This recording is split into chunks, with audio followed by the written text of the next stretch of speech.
गसाइगाव सराइबिलाव सोमोनांथाव जाथाय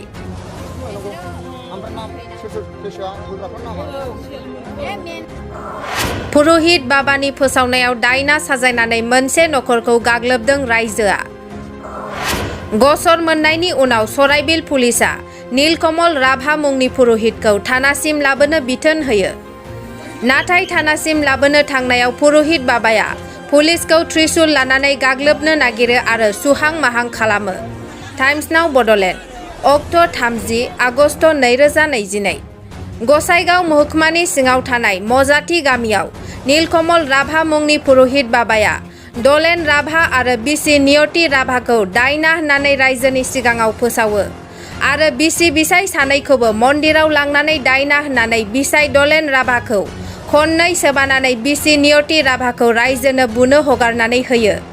जाथायखौ खौरां मोननानै नियति राभानि बिदा स्वपन राभाया सराइबिल पुलिसनो खौरां हरो। गसर मोननायनि उनाव सराइबिल पुलिसआ नीलकमल राभा मुंनि पुरोहितखौ थानासिम लाबोनो थांनायाव पुरोहित बाबाया पुलिसखौ त्रिशूल लानानै गाग्लोबनो नागिरो आरो सुहां माहां खालामो। मानिक देनि इउनिफर्मनि नेम प्लेटखौ बोखानानै लाखियो। रायजोनि हेंथा होनायाव पुरोहित बाबाखौ हमनो हायैखाय पुलिसआ त्रिशूलखौ लानानै फैयो। दिनै फुङाव मजाति गामिनि रायजो राजाफोरा पुलिसनिफ्राय त्रिशूलखौ लांफिननो थानाखौ बेंखननानै दुंहाव थासारि खालामो। जाथाया माब्रै आरो बबेनिफ्राय जाजेनदों पुलिसआ नायबिजिरगासिनो दं। বুড়ির দাদাটা ওর কেস আছে পুরোহিতটা এখন কই আছে? আমি জানি না পুরোহিতটা কি কাম করা?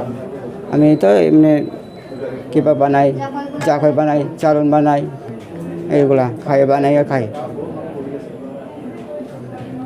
মজাটি আপনার কিবা ডাইনি বুলি কইছে নাকি? হয় ডাইনি বলে কইছে এই বুড়িকে। কোনে কইছে এটা? ওই পুরোহিতটো। পুরোহিতের নাম কি? নীলকমল রাভা। কেতিয়া কইছে ডাইনি বুলি? আজি কালি। আপনার পত্নী কইছে? হ্যাঁ। কি কইছে? ডাইনি বুলি কইছে? ডাইনি বলে কইছে। আপনার লগত কি পুরোহিতে মারপিট করেছে নাকি? মারপিট করছে, হ্যাঁ। আমাকে 2 তাপড় দিছে। তাপড় দেওয়ার পরে ওই বুড়িকে নিয়ে আরো মারছে।